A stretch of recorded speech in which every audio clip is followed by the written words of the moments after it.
इतना सा भी ज्ञान, मूल ज्ञान अगर सुनने को मिल जाए, कहते हैं बहुत बड़े भाग हैं उन जीवों के। और अगर कोई इस ज्ञान को समझ जाए, कहते हैं फिर उसका तो बेड़ा पार है। लेकिन ये ज्ञान जल्दी समझ में नहीं आता। ये ज्ञान केवल उसी के समझ में आता है जिस पर मालिक की कृपा हो, जिस पर परमात्मा ने मोहर लगा दी हो। केवल वही जीव इस ज्ञान को सुन पाता है, समझ पाता है, अपना पाता है, इस ज्ञान को धारण कर पाता है। साहिब समझाते हैं कि लाखन में कोई समझ न पई है और कोटि मध्य जानेंगे, कहें कबीर सुनो भाई साधो, हमें बिरले हंस पहचानेंगे। कहते हैं लाखन में कोई समझ न पई है। 1 लाख आदमियों को अगर ये मूल ज्ञान समझा दिया जाए, किसी के पल्ले पड़ेगा ही नहीं। बोल क्या गए महात्मा जी, ये किस चीज की बात हो रही है, ये पूजा किसकी करनी है, समझ में ही नहीं आएगा। लाखों में कोई समझ ना पई है, कोटि मध्य जानेंगे। 1 करोड़ जीवों को अगर सत्संग सुनाया जाए तो कहते हैं कहें कबीर सुनो भाई साधो, हमें बिरले हंस पहचानेंगे। कोई 20, 40, 50 लोग 1 करोड़ में इस ज्ञान को समझ पाएंगे कि आखिर बताया क्या जा रहा है। ये ऐसा ज्ञान है, ये जल्दी समझ में आने वाली चीज नहीं है। ये कोई पत्थर पूजा, मंदिर पूजा, मस्जिद में नमाज पढ़ना, गुरुद्वारे में जाना, चर्च में जाने वाला काम नहीं है कि किसी के भी समझ में आ जाता है। लाइनों की लाइनें लग जाती हैं मंदिर के बाहर। आज शिवरात्रि है, आज रामनवमी है, आज गणेश चतुर्थी है, देखो लाइनें लगी हुई हैं, सब ज्ञानी बन गए हैं। ये ज्ञान ऐसा नहीं है भाई। ये ज्ञान ऐसा है कि तुम 2 साल, 4 साल, 5 साल लगातार सत्संग में बैठोगे, तब तुम्हें ABCD समझ में आएगी कि आखिर सत्संग में बताया क्या जा रहा है। ये ऐसा ज्ञान है। लेकिन जिस पर मालिक की कृपा हो, बंदी छोड़ की दया हो, उसको पहली बार में समझ में आने लग जाता है। इसकी सुंदरता भी ये है कि जो विवेकी होगा वो एक बार में कैच कर लेगा कि आखिर बताया क्या जा रहा है। और जो विवेकी नहीं होगा, तुम कितनी मगजमारी कर लो उसके साथ, वो ना समझने वाला इन बातों को।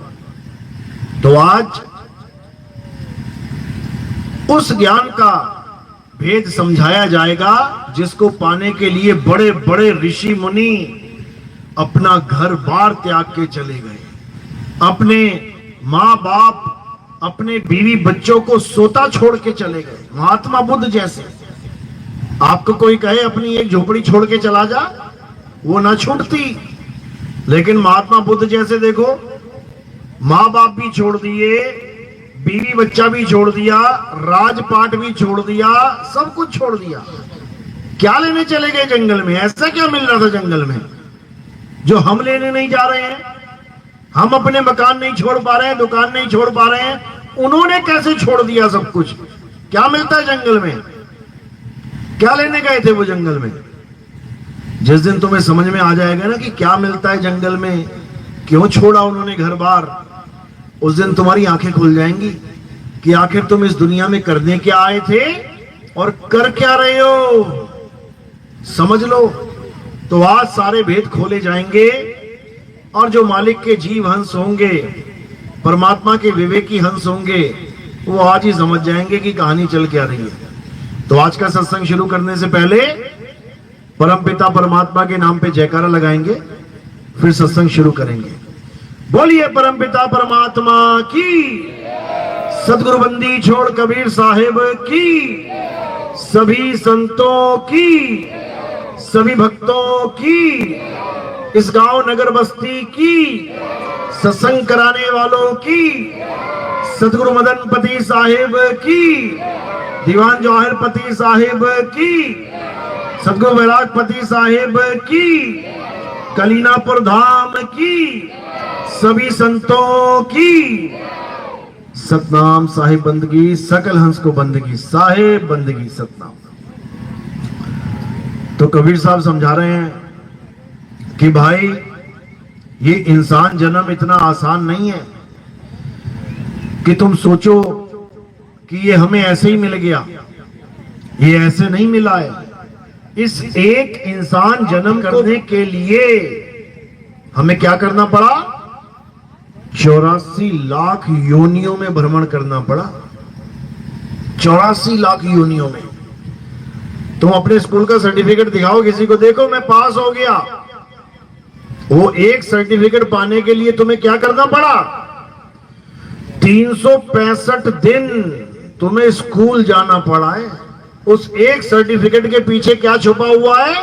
तुम्हारे 365 दिनों की मेहनत छुपी हुई है। समझो, ऐसे ही नहीं मिल गया सर्टिफिकेट कि सबको मिल जाएगा। जो 365 दिन मेहनत करेगा उसको बढ़िया सर्टिफिकेट मिलेगा। इसी प्रकार ये इंसान जन्म जो तुम बड़े आराम से बैठे हो, बहुत बढ़िया है, एकदम मजे में, ये जो इंसान जन्म है ना, इसको पाने के लिए देवी देवता तरसते हैं कि हमें एक बार इंसान जन्म मिल जाए। कारण क्या है? क्योंकि जन्म मरण से मुक्ति की चाबी, जन्म मरण से मुक्ति का रास्ता इसी इंसान चोले में है और किसी चोले में नहीं है। केवल यही एक शरीर है जिसके द्वारा तुम सारे जन्म मरण का खेल, सारे जन्म मरण के चक्कर को खत्म कर सकते हो। केवल ये एक शरीर है। अब इस शरीर में तुम आ तो गए हो, लेकिन माया ने क्या किया? तुम्हें भरमा दिया, तुम्हें भुला दिया कि तुम आखिर आए क्यों हो। अगर सबसे ये सवाल पूछ लिया जाए कि तुम दुनिया में क्यों आए हो, ये सूरज चांद सितारे, ये धरती, तुम कहां आ गए बीच में, क्या करने आए हो यहां पर? किसी को जवाब नहीं सूझेगा क्या करने आए हैं। सब अपने मन से जवाब देंगे, मैं यहां खाने पीने आया हूं, मौज मस्ती करने आया हूं, फिर मर जाऊंगा एक दिन। कोई ये जवाब देगा, कोई जवाब देगा मैं यहां समाज सुधार करने आया हूं, लोगों का भला करने आया हूं, मैं ऐसा करने आया हूं, वैसा करने आया हूं, मेरा नाम हो जाए, मेरा बहुत बड़ा, मैं महान हो जाऊं। कोई ये सोच के आया है, ये सोच रहा है कि शायद ये करने के लिए आए हैं। कोई सोच रहा है मैं इस दुनिया में आया हूं, बहुत बड़ा डॉक्टर बन जाऊं, इंजीनियर बन जाऊं, मैं फिल्म स्टार बन जाऊं, मैं ये बन जाऊं, मैं वो बन जाऊं, उसके बाद मर जाऊंगा, उसमें क्या है। अच्छा, ये करने आया है। और कोई क्या सोच रहा है कि मैं इस दुनिया में आया हूं पूजा पाठ करने के लिए, सुबह से शाम तक दे तेरी को ले तेरी को, मंदिर जा रहा है, मस्जिद जा रहा है, गुरुद्वारे जा रहा है, पूरा दिन पूजा पाठ, हवन यज्ञ, उसके बाद मर जाऊंगा एक दिन। इसमें से एक भी चीज करने नहीं आए हम। एक भी चीज वो नहीं है जो हम करने आए हैं। अब वो क्या है जो करने आए हैं? इस माया ने हमें भुला दिया है, भूल चुके हैं हम। तुम अपना बचपन देखो, बचपन में तुम्हें कितनी पुरानी पुरानी बातें याद होगी। मैं बचपन में ऐसा था, ऐसा करता था, उस खेत में गया, वहां मिला। लेकिन तुम्हें गर्भ जून का 9 महीने में से एक भी सेकंड याद नहीं है। सोचो, तुम गर्भ जून में 9 महीने काट के आए हो, 9 महीना मां के गर्भ में, एक सेकंड भी याद है कि कैसा लग रहा था वहां पे? किसी को याद नहीं है। क्यों? क्योंकि माया ने भुला दिया है। माया ने तुम्हें भुला दिया है कि तुम कहां से आए हो। जब इंसान गर्भ में होता है तो अरदास करता है मालिक से, बिना 52 अक्षरों की अरदास होती है। वो हिंदी पंजाबी थोड़ी नहीं जानता है।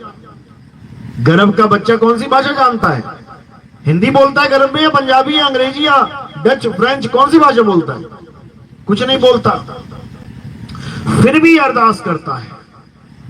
कैसे करेगा?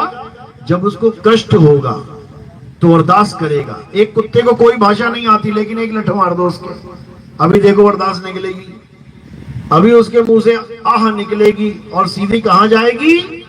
मालिक के कानों में। और मालिक ये नहीं देखेगा कौन सी भाषा में बोल रहा है।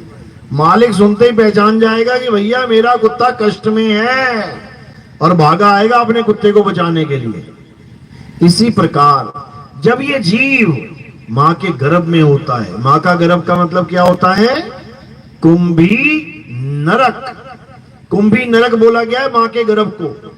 कुंभी नरक मतलब कुंभ, कुंभ यानी घड़ा, आप माँ का पेट देखोगे, जब बच्चा गर्भ में होता है तो घड़े की तरह बाहर आ जाता है। और नरक बोला गया है, नरक क्यों बोला गया है? क्योंकि वो स्वर्ग नहीं है, उल्टा लटका है वहां पे तो, और गंदगी में लटका हुआ है। दुनिया भर की गंदगी, दुनिया भर का इतना बुरा हाल होता है वहां पे, जीव तड़पता है, मालिक से अरदास करता है कि एक बार निकालो यहां से। एक बार निकल गया तो दोबारा नहीं आता यहां पे। तेरी भक्ति करूंगा, तेरी पूजा करूंगा, तुझे याद रखूंगा, लेकिन यहां नहीं आऊंगा दोबारा। लेकिन जैसे ही गर्भ से बाहर आता है, ठंडी ठंडी हवा लगती है, गर्भ की गर्मी भूल गई। अब ये चौधरी बन जाता है यहां आके, मैं तो ऐसा हूं, मैं तो वैसा हूं, मैं तो हट्टा कट्टा जवान हूं, मैं न डरता किसी से, मैं एमएलए हूं, मैं एमपी हूं, मैं ये हूं, मैं वो हूं। हवा हवाइयों में आ जाता है बेचारा। उसके बाद ये माया फिर से उसको ऐसा कर देती है कि दोबारा दूसरे गर्भ में ले जाती है, यानी जहां से आया और वहीं समाया। कहे कबीर क्या कमाया? अरे जहां से आया वहीं समाया। जहां से तौबा तौबा करता निकला था, फिर वहीं जाके बैठ गया। क्या कमाया इस जीवन में आके? कुछ नहीं कमाया। तो क्या कमाना है? जन्म मरण से मुक्ति का राज पता करना है। ये जन्म मरण का खेल खत्म हो जाए, इस गुप्त ज्ञान को पता करना है। कैसे खत्म हो, आखिर करें तो करें क्या? तो कैसे पता लगेगा?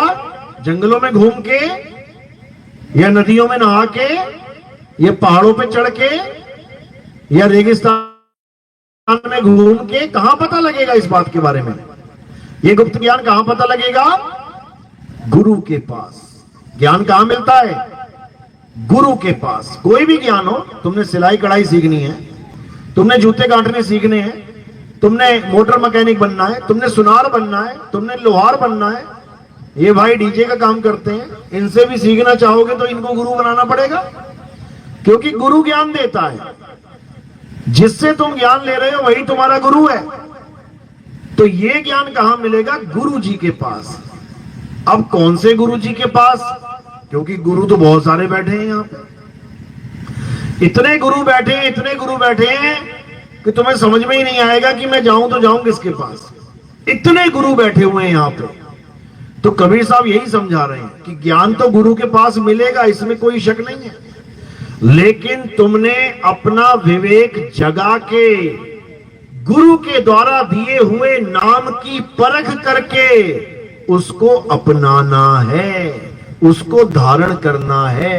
यानी किसी भी गुरु के पास जाके हमने पहले ये परख करनी है कि वहां पर जो नाम दीक्षा मिलती है वो सच्ची है भी या नहीं, कहीं नकली नाम तो नहीं पकड़ा दिया।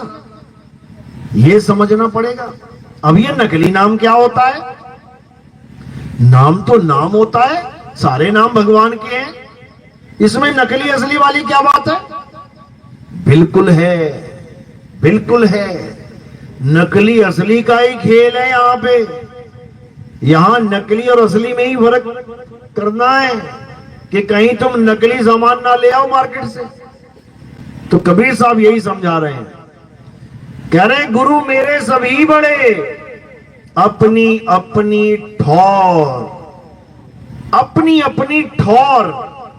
यानी तुमने कोई भी गुरु धारण कर लिया है, बहुत अच्छी बात है। क्यों? कम से कम शुरुआत तो करी। तुम पूरे भारत में किसी भी स्कूल में अपने बच्चे को डाल दो, आंगनबाड़ी में, किसी भी जिले में, किसी भी प्रदेश में, तो क्या हुआ? अच्छा हुआ। शुरुआत तो करी, धीरे धीरे आगे बढ़ेगा, नर्सरी यूकेजी में आएगा, धीरे धीरे पहली दूसरी पांचवी दसवीं में आएगा, करता करता करता एक दिन पीएचडी कर लेगा। लेकिन शुरुआत कहां से करी? उसी आंगनबाड़ी से। तो शुक्र है कि तुम्हारे माँ बाप ने तुम्हें आंगनबाड़ी में डाल दिया। अगर आंगनबाड़ी भी ना डालते, अगर किसी को छोटे से स्कूल में ना डालते, तो तुम अनपढ़ रह जाते, अंगूठा छाप। लेकिन तुम्हें कहीं पर भी डाल दिया गया तो अंगूठा छाप का मोहर है तुम्हारे ऊपर से हट जाती है। अब तुम अंगूठा छाप नहीं हो, तुम भले एलकेजी यूकेजी करके निकल जाओ, अपना नाम लिखना आ गया ना तुम्हें, और तुम फॉर्म पे अपना नाम अपना साइन करने लग जाओ, कोई अंगूठा छाप ना कहेगा तुम्हें, नाम लिख सकते हो अपना। यानी छोटे से छोटा गुरु बनाना भी हमारे लिए बहुत बड़ी बात है। देखो अंगूठा छाप का निशान हटा दिया ना उसने, वरना सारी उम्र तुम्हें अंगूठा छाप कहता कोई ना कोई, लेकिन एक नर्सरी के टीचर ने तुम्हारे माथे से ये टैग हटा दिया कि ये अंगूठा छाप है, ये नाम लिख सकता है अपना। इसी प्रकार एक छोटे से छोटा यानी ज्ञान के लेवल में छोटे से छोटा गुरु भी तुम्हारे ऊपर से निगुरे का टैग हटा देता है। यानी तुम कहीं पर भी खड़े होके कह सकते हो कि मैं निगुरा नहीं हूं, मैं गुरुमुख हूं, मैं गुरु वाला हूं। छोटे से छोटा ज्ञान रखने वाला गुरु भी तुम्हारे ऊपर से ये टैग हटा देगा। लेकिन क्या उससे मुक्ति मिल जाएगी? नर्सरी वाले ने तुम्हें अंगूठा छाप नहीं रहने दिया तो क्या वो डॉक्टर बना देगा, वो इंजीनियर बना देगा, वो तुम्हें साइंटिस्ट बनवा देगा? क्या नहीं बना सकता। फिर क्या करें? अब आगे बढ़ो, अब आगे बढ़ना है। अपनी अपनी ठौर यानी जिस जिस लेवल पे जो गुरु तुम्हें मिल रहा है उसको धारण करते जाओ, करते जाओ, और करते करते करते करते सबसे ऊपर के लेवल के गुरु की शरण में चले जाओ, कल्याण हो जाएगा। यही समझा रहे हैं। गुरु मेरे सब ही बड़े, अपनी अपनी ठौर, शब्द विवेकी पारखी, सो माथे का मोर। जब किसी की शादी होती है तो बहुत अच्छे अच्छे कपड़े पहन के जाते हैं सब। ऐसे ऐसे लड़के होते हैं जिन्होंने 20-20 हजार की पैंट पहन रखी होती है और 20-20 हजार की शर्ट टी शर्ट पहन के जाते हैं शादियों में। अभी दूल्हा 5,000 की पैंट पहन के गया होगा, 10,000 का कोट होगा ज्यादा से ज्यादा, और उसके दोस्त लोग 30-30, 40-40 हजार की पैंट, 20-20 हजार के जूते पहन के गए हैं। तो क्या लड़की उनके गले में माला डाल देगी क्या? है? सच में नहीं डालेगी। क्यों? क्योंकि उन लड़कों के सिर के ऊपर सेहरा नहीं है। वो कहां डालेगी माला? जिसके सेहरा होगा सिर पे उसके गले में माला जाएगी। तो इसीलिए कबीर साहब समझा रहे हैं, गुरु मेरे सभी बड़े, अपनी अपनी ठौर, शब्द विवेकी पारखी, सो माथे का मोर। कहते हैं जो शब्द विवेकी पारखी गुरु है वही तुम्हारे सिर पे बैठने के काबिल है। बाकी जितने गुरु हैं दुआ सलाम करते रहना, बस। इससे ज्यादा आगे बढ़ने की जरूरत नहीं है कि तुम उसको सतगुरु सतगुरु करते फिरो। बिल्कुल नहीं, सतगुरु एक है, और वो क्या है? जो सबसे ऊपर के लेवल का ज्ञान दे दे उसी को सतगुरु कहते हैं। समझ लो, मंगल ग्रह पे एक यान पहुंचाया गया। अब कईयों ने भेजे, कोई 1000 किलोमीटर पे गिर गया नीचे, कोई 2000 पे, कोई 5000 पे, कोई 10,000 पे, कोई कितने हजार पे। उनकी महानता नहीं गिनी जाएगी, कोशिश तो उन्होंने भी करी है, लेकिन जो वहां पे लैंड हो जाएगा, मंगल ग्रह पे जो उतर जाएगा यान, उसकी महानता गाई जाएगी। क्यों? क्योंकि वो धुर तक पहुंच गया, वो आखिरी पड़ाव तक पहुंच गया, आखिरी मंजिल तक पहुंच गया। इसी प्रकार गुरु जितने भी हैं सब आदरणीय हैं। कोई गुरु ऐसा नहीं है कि जिसको हम गलत बोले, लेकिन हमें उस गुरु की खोज करनी है जो हमें सच्चा नाम दे दे, जिससे हमारी मुक्ति हो जाए। तो क्या कह रहे हैं वाणी में? जब तक सच्चा गुरु नहीं मिल गया तुम्हें, तब तक तुम गुरु करते जाओ, करते जाओ, करते जाओ। तो कह रहे जब लग मिले नहीं शब्द वो साचा, तब लग गुरु करो 10 पांचा। कहते हैं जब तक तुम्हें सच्चा नाम देने वाला गुरु नहीं मिल गया। नाम देने वाले तो बहुत है, तुम किसी भी गुरु के पास चले जाओ, A to Z, बस हाथ जोड़ के बैठ जाना, गुरु जी मुझे नाम दे दो। गुरु जी क्या देगा तुम्हें? नाम दे देगा। कौन सा नाम देगा? हिंदी के नाम, पंजाबी के नाम, उर्दू के नाम, अंग्रेजी के नाम, स्पेनिश भाषा के नाम, चाइनीज के नाम, मंगोलियन के नाम, जापानीज नाम, ताइवानी नाम, जितनी भाषा उतने नाम। तुम्हें नाम तो दिया, लेकिन कौन सा नाम दे दिया? भाषाओं वाले नाम। कहां से आई ये भाषाएं? हिंदी के नाम कहां से आए? हिंदी के नाम। उर्दू के नाम कहां से आए? उर्दू के नाम। अंग्रेजी के नाम आए कहां से? अंग्रेजी के नाम। किसने बनाए ये नाम? कैसे बनते हैं ये नाम? तो हिंदी भाषा में विचार कर लेते हैं। हिंदी भाषा में जितने भी नाम हैं किससे बनते हैं? अक्षरों से बनते हैं। अक्षरों से। कितने अक्षर हैं हमारी हिंदी भाषा में? देवनागरी भाषा में कितने अक्षर हैं? हमारी संस्कृत भाषा में कितने अक्षर हैं? नहीं पता? 52 अक्षर, 52। अंग्रेजी भाषा में कितने अक्षर हैं? कितने? 26 पता है सबको। अपनी भाषा के अक्षर नहीं पता, बेगानी के लेके बैठे हैं। 26 अक्षर हैं अंग्रेजी के। यानी हमारे देशवासियों ने जब अक्षरों की खोज करी तो कितने अक्षर निकाल लिए इस मुंह से? 52 अक्षर। और जब अंग्रेजों ने खोज करी, आदि मानवों ने, अंग्रेजी आदि मानवों ने, तो कितने निकाल पाए? 26 अक्षर। आज तक 27वां नहीं निकाल पाए वो। हमने 52 निकाल दिए, उन्होंने 26 निकाले। तो ज्ञानी कौन है? बड़ा कौन हुआ? 52 वाला। कितना बड़ा हुआ? डबल। 26 दूनी 52।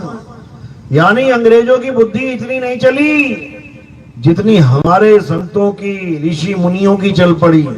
इसी मुंह से 52 निकाल दिए और इसी मुंह से वो 26 निकाल पाए। कोई कमी है क्या? होंठ भी है, कंठ भी है, जीभ भी है, दांत भी है, पूरा सांचा एक जैसा है दोनों का। लेकिन हम 52 अक्षर निकाल के बैठ गए और वो बेचारे 26 में अटक गए। अच्छी बात है कि हमने 52 अक्षर निकाले। उसके बाद क्या हुआ?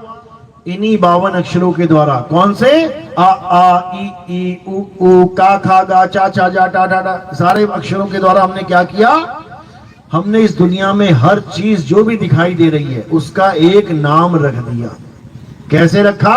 52 अक्षर बोले और उसको लिखना शुरू कर दिया। हर अक्षर को एक लिपिबद्ध एक डायग्राम दे दिया। का तो ऐसे लिखेंगे का, खा तो ऐसे लिखेंगे खा, आ तो ऐसे लिखेंगे आ, और सबको पढ़ा दिया। जितने भी लोग थे हमारे आसपास, उन लोगों ने सबको पढ़ा दिया, यानी सबको एक मत कर दिया। अब उन्होंने जब नाम रखे पानी, तो पानी का नाम पानी कैसे रखा? क्या पानी के ऊपर लिखा हुआ था कि वो पानी है? कैसे पानी नाम रख दिया उसका? हवा, हवा के ऊपर लिखा है क्या कि इसका नाम हवा है? आग, आग के ऊपर लिखा था क्या कि इसका नाम आग है?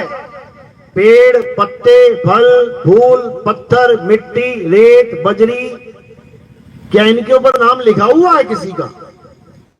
कोई नाम नहीं लिखा हुआ है। तो फिर कैसे रखे नाम? अपनी बुद्धि के द्वारा। जो मुंह से आवाजें निकलती गई उसको कैच करते गए, उससे नाम लिखते गए और बच्चों को रटाते गए, ताकि जो नाम आज मैं बोल रहा हूं ये कल को भूल ना जाए। इसीलिए बच्चों को आज भी रटाया जाता है। बच्चों बोलो का से कबूतर, खा से खरगोश, गा से गमला। 1 साल रटते हैं उसे, ताकि जीवन में भूल ना जाए। और वही रटाते हैं जो तुम रट के आए हो स्कूल में से, ताकि कल को लड़ भी ना पड़े। नहीं ये गमला नहीं, ये तो कबूतर है। जो गमला है वो सबके लिए गमला है, जो कबूतर है वो सबके लिए कबूतर है। यानी सबको एक सूत्र में बांधने का काम कौन करता है? ये अक्षर करते हैं, अक्षर।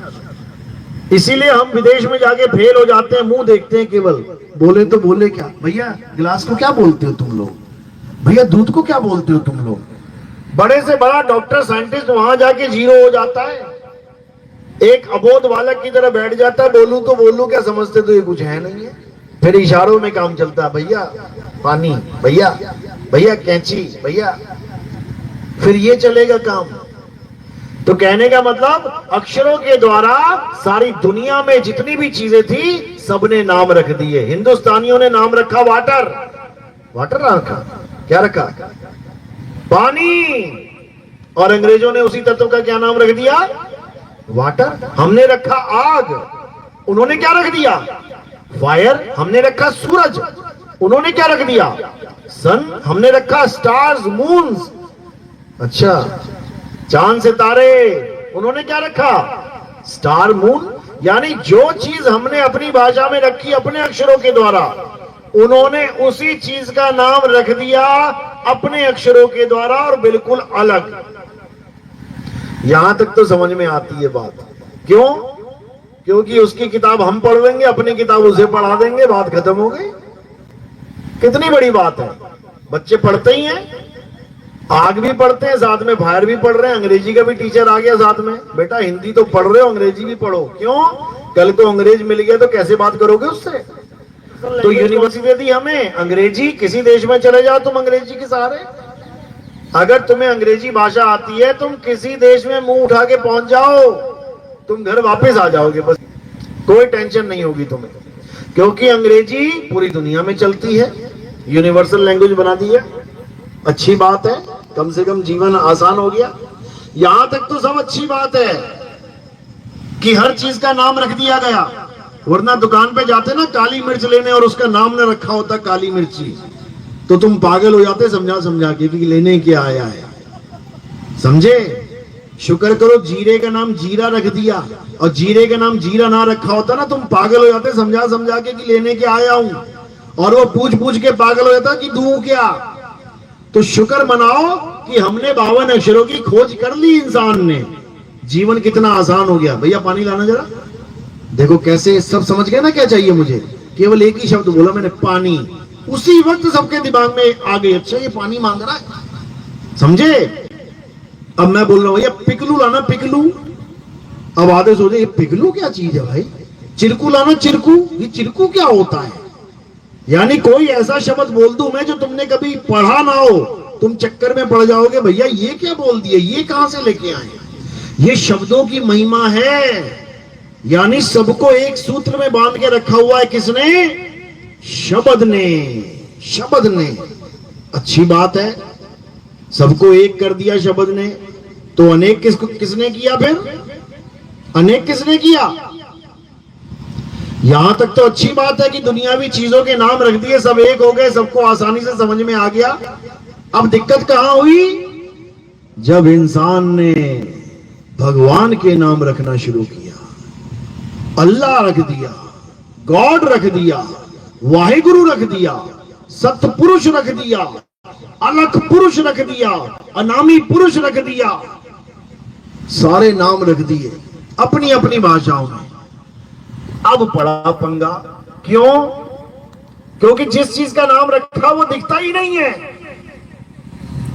अब करे तो करे क्या? पानी दिखता है तो झगड़ा सॉल्व हो सकता है, क्या है ये? This is water. क्या है ये? दिस इज पानी। ओके चलो एक ही बात है, क्योंकि चीज सामने पड़ी है, झगड़ा खत्म। लेकिन अब अल्लाह, वाहिगुरु, गॉड, भगवान, परमेश्वर, परमपिता, परमात्मा, अब इसको कैसे लेके आओगे सामने?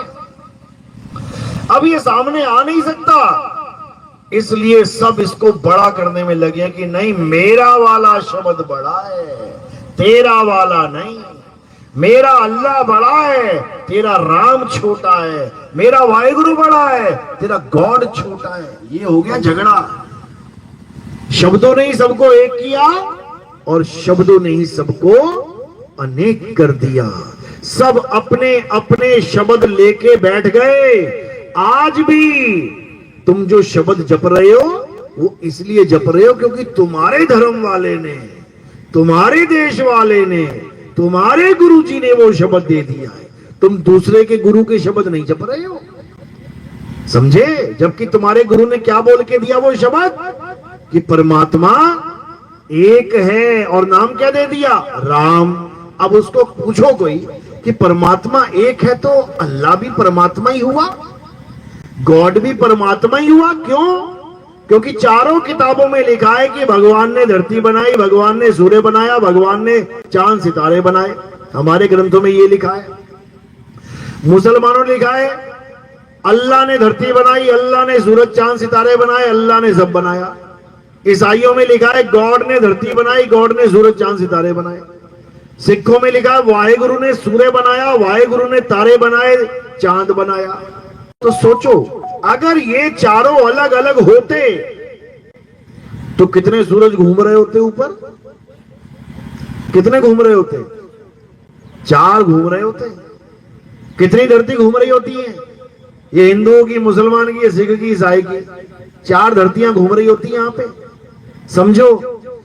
लेकिन हर ग्रंथ कह रहा है कि परमात्मा एक है, अल्लाह एक है, वाहिगुरु एक है, गॉड एक है और उसी ने धरती बनाई है, उसी ने सूरज बनाया है, उसी ने तारे बनाए हैं। तो भैया वो 2 नहीं है, वो एक ही है। अब फर्क कहां पड़ रहा है? केवल और केवल शब्दों में कि मैंने उसका नाम राम रख लिया। कहां से आया ये राम नाम? कहां से आया? आसमान से कि जमीन से? कहां से आया? इस दुनिया में राम नाम कहां से आया? तुम्हें पता है राम नाम की उत्पत्ति कैसे हुई? कहां से आता है राम नाम? यहां से आता है। ये जो तुम्हें गोल गोल दिख रहा है ना मुंह, इसके अंदर एक फड़फड़ाती हुई जीभ दिख रही है, यहां से आता है। देखो राम कहां से आया? जीभ से और होठों से। रा किसका यूज किया? जीभ का। राम। समझो। अब जीभ काट दी किसी की, सबकी जीभ ही ना होती। अब राम नाम बताओ कहां रहता? कैसे आता राम नाम दुनिया में? तो कैसे आया राम नाम दुनिया में?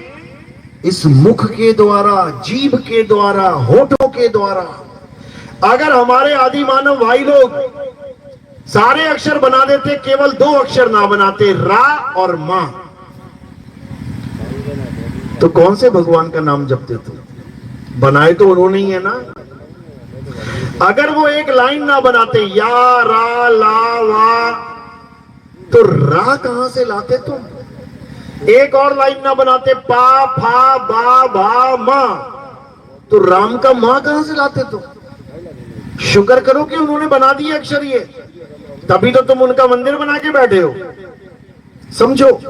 यानी ये सारे नाम कहां से आ रहे हैं? केवल राम नाम नहीं, अल्लाह कहां से आ रहा है? इसी मुंह से, इसी जीभ से अल्लाह, इसी मुंह से आया है।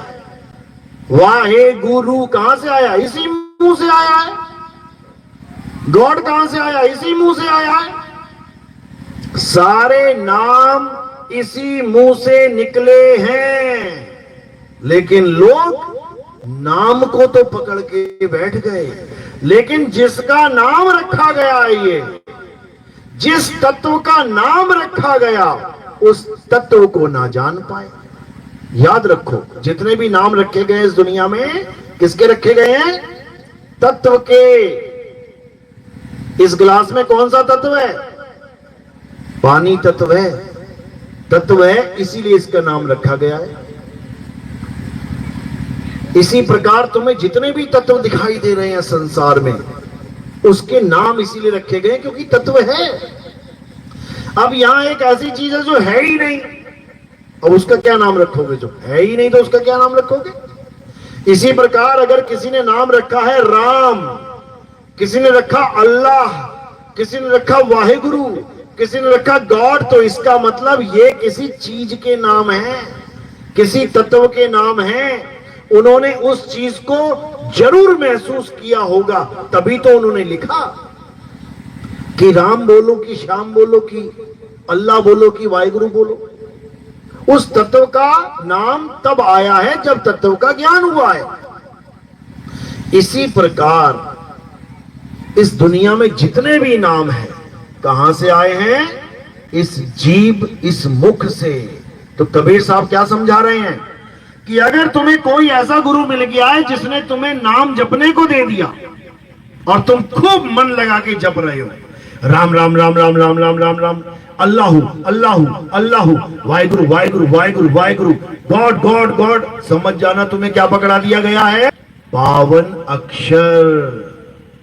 तुम्हें अक्षर पकड़ा दिया गया है, जबकि पकड़ाना क्या चाहिए था? तत्व ज्ञान पकड़ाना चाहिए था। और क्या पकड़ा दिया? अक्षर ज्ञान। जैसे मुझे प्यास लगी है तो दो चीजें हैं मेरे पास, दो प्रकार के पानी है मेरे पास। एक पानी तो मेरे गिलास में पड़ा है और दूसरा पानी कहां है? ये मेरे मुंह से निकल रहा है। पानी पानी पानी, क्या निकला मेरे मुंह से? पानी। और इसमें क्या पड़ा है? पानी। लेकिन इस वाले पानी से क्या मेरा गला गीला होगा? सारी उम्र जपता रहूं पानी पानी, गला किससे गीला होगा? ये जो गिलास में पड़ा है। और इसको पीने के लिए मुझे एक बार भी जपना नहीं पड़ेगा। देखो, बिना जपे एक बार भी नहीं बोलूंगा मैं। गला गीला हो गया भाई, समझो। यानी अगर तुम्हें 52 अक्षरी नाम देके, नाम जपवा के कोई गुरु ये कहता है कि सारी उम्र तू नाम जप, उसके बाद तुझे भगवान मिल जाएगा, भूल जाना, कभी नहीं मिलेगा, कभी भी नहीं। अगर परमात्मा किसी को नहीं मिलेगा तो इसलिए नहीं मिलेगा क्योंकि लोग उसका नाम जप रहे हैं, और नाम जप के कभी कोई वस्तु मिले ही नहीं सकती। तुम्हारा पर्स खो गया, अभी तुम आए सत्संग में, रास्ते में पर्स खो गया, अब यहां बैठ के क्या करोगे? Purse purse purse purse purse, मिल जाएगा क्या? कभी नहीं मिलेगा। क्या करोगे? जिस रास्ते से आए हो उसी रास्ते पे वापस घूम जाओ और देखते जाओ, कहीं ना कहीं सड़क पे जरूर मिलेगा। क्यों? क्योंकि वो वस्तु है, नाम नहीं है। ये पानी वस्तु है, नाम नहीं है। नाम जप के कभी वस्तु मिल नहीं सकती। कबीर साहब कह रहे हैं, अरे धन धन कहे जो नर धनिया होए, तो निर्धनिया रहे ना कोई। कहते अगर नाम जपने से ही सब कुछ हो जाए तो आंखें बंद करके सुबह सुबह बैठ जाया करो, सोना सोना सोना, चांदी चांदी चांदी, जपते रहो, मिल जाएगा सोना चांदी। कुछ नहीं मिलने वाला, जन्म बर्बाद हो जाएगा। इसलिए कबीर साहब कह रहे हैं, 52 अक्षर जीवा धारा, आदि अक्षर जीव्या से न्यारा, वाही को सत सिमरण कहिए, सिमर सिमर नर उतरो पारा। कहते 52 अक्षर जीव आधारा। अगर कोई ऐसा गुरु मिल गया जिसने तुम्हें जीव पे, जीव से जपने वाला नाम दे दिया, समझ लो वो खुद तो बेवकूफ बना ही बना था, तुम्हें भी बना दिया उसने। समझ लो, ये नाम, ये जाप किसी भी जीव का कल्याण नहीं कर सकते, नहीं कर सकते। क्यों? क्योंकि ये 52 अक्षर हैं, मैन मेड हैं, इंसानों के द्वारा बनाए हुए नाम हैं। ये सब नकली नाम हैं, नकली। तो असली नाम क्या है? असली नाम कभी कोई बना ही नहीं सकता, क्योंकि असली नाम उसको कहते हैं जो जन्मने और मरने से परे है, जिसका जन्म और मरण नहीं होता। क्या है वो? आत्मा ही असली नाम है, आत्मा ही असली ज्ञान है। मंत्रों को जपने वाले को जपी कहते हैं, तपस्या करने वाले को तपी कहते हैं, घर बार छोड़ के जंगल भाग जाए उसको सन्यासी कहते हैं। और जो अपनी आत्मा का ज्ञान समझ ले, अपनी आत्मा को जान ले, उसे आत्मज्ञानी कहते हैं। आत्मज्ञानी, मंत्र ज्ञानी नहीं। तो कबीर साहब समझा रहे हैं, अरे तंत्र मंत्र सब झूठ है, इनमें ना भर में कोई, और सार शब्द जाने बिना कागा हंस ना होए। यानी आत्म ज्ञान जाने बिना ये कागा हंस ना होए। कागा यानी जीव, और हंस यानी आत्म ज्ञानी पुरुष। आत्म ज्ञान की बात है, मंत्रों के जाप नहीं है। अगर 100 आदमी बहरे हो और किसी गुरु के पास चले जाए, गुरु जी हमें नाम दे दो, दे के दिखाए नाम गुरु जी, कौन सा देगा? चाहे हिंदी में बोले, चाहे ईसाई में, सिख में बोले, चाहे किसी भाषा में बोले, उर्दू में बोले, फारसी में, वो सुनेगा ही नहीं उसको नाम। उसका देना ना देना बराबर है। समझो, 100 गूंगे चले जाए किसी गुरुजी के पास, जपी के पास, गुरुजी हमें नाम मिल जाएगा क्या? अगर बैठ गए जाके नाम लेने के लिए, वो तो ये भी ना बोल पाएंगे नाम मिल जाएगा। वो भले कितने नाम लटवा दे उसको, जपो राम राम, जपो अल्लाह अल्लाह, वाहिगुरु वाहिगुरु, तो गूंगा बोल लेगा क्या? एक बार भी ना बोल पाएगा, इसका मतलब वो बोल नहीं पाया, यानी उसका कल्याण नहीं होगा। बताओ, ऐसा कुछ नहीं है कि ये नाम जप के ही कल्याण होगा, नाम जप के ही मुक्ति होगी। नाम जप के 84 में जाते हैं लोग, समझ लो। और 84 से बचने का रास्ता क्या है? आत्मज्ञान। नाम नहीं जपना है, आत्मा को जानना है। गीता क्या कहती है? अध्याय 3 17वां श्लोक, हे अर्जुन, जो अपनी आत्मा में रमण करते हैं, जो अपनी आत्मा में तृप्त हैं, जो अपनी आत्मा में संतुष्ट हैं, उनके लिए कोई कर्तव्य लागू ही नहीं होता। उनको किसी मंदिर में नहीं जाना, उनको किसी मस्जिद में नहीं जाना, उनको किसी गुरुद्वारे में जाने की जरूरत नहीं है, उनको किसी चर्च में जाने की जरूरत नहीं है, उनको कोई मंत्र जपने की जरूरत नहीं है, पूजा पाठ हवन यज्ञ कुछ करने की जरूरत नहीं है। क्यों? क्योंकि उन्होंने अपनी आत्मा का ज्ञान प्राप्त कर लिया है, अपनी आत्मा को जान लिया है। हे अर्जुन, जो अपनी आत्मा को जान लेते हैं वो स्थित प्रज्ञ हो जाते हैं। मुझ में और उनमें कोई भेद नहीं रह जाता, वो मेरा ही रूप हो जाते हैं। और जो मुझे इंसान करके, आदमी करके जानते हैं, वो अज्ञानी जीव हैं। जो मुझे शरीर मानते हैं वो अज्ञानी जीव हैं। जो मुझे ये इंद्रियां मानते हैं, हाथ पैर आंख कान नाक मुख जीव बाल खाल, वो मुझे नहीं जानते कि मैं कौन हूं। वो मुझे एक शरीर समझकर सारी उम्र मुझे शरीर ही मानते रह जाते। कृष्ण जी शरीर नहीं है, वो क्या है? वो आत्मा है। इसी प्रकार तुम भी शरीर नहीं हो, तुम क्या हो? आत्मा हो। तुम अविनाशी हो, तुम अजन्मे हो। तो ये जन्म किसका हो रहा है? तो ये मरेगा कौन? कौन मरेगा? शरीर मरेगा। कौन छोड़ेगा शरीर को? आत्मा छोड़ेगी शरीर को। तो आत्मा ने शरीर को छोड़ा, शरीर गिर गया। तो जो गिर गया वो मर गया, और जिसने छोड़ा वो अमर है, उसकी कभी मृत्यु नहीं होती। तुम आत्मा हो, तुम अमर हो, लेकिन तुम्हें माया ने भुला दिया है कि तुम आत्मा हो। माया ने क्या पकड़ा दिया तुम्हें? ये पकड़ा दिया कुल्फा। ये कुल्फा है, कुल्फी देखिए ना, खूब चाटते हैं बच्चे। ये पकड़ा दिया। अब इसी कुल्फी को समझ रहे मैं ऐसी हूं, मैं ऐसा हूं, मैं पतली वाली कुल्फी हूं, मैं मोटा वाला कुल्फा हूं। यही मान के बैठ गए। मैं लड़की हूं, मैं लड़का हूं, मैं बच्चा हूं, मैं बूढ़ा हूं, मैं जवान हूं। जबकि तुम क्या हो? तुम ये शरीर हो ही नहीं, तुम अविनाशी आत्मा हो। समझ लो, तुम्हारे शरीर का जन्म हो सकता है, तुम्हारे शरीर की मृत्यु हो सकती है, लेकिन तुम कभी ना तो पैदा हुए, ना ही तुम कभी मरोगे। समझ लो। तो क्या करते हो तुम? केवल शरीर छोड़ते हो और शरीर पकड़ते हो। छोड़ते कहां हो?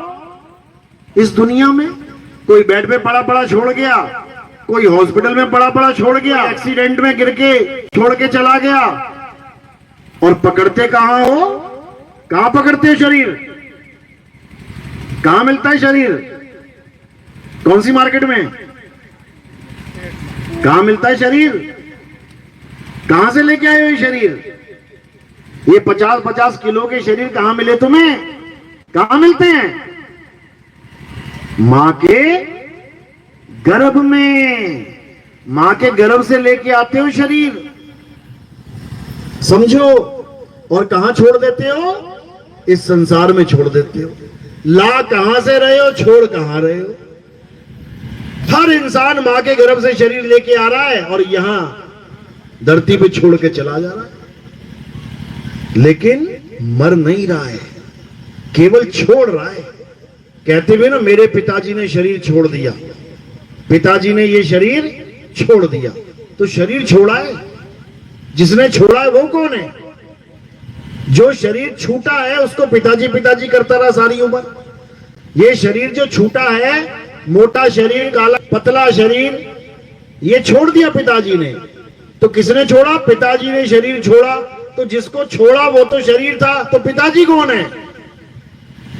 पिताजी आत्मा है।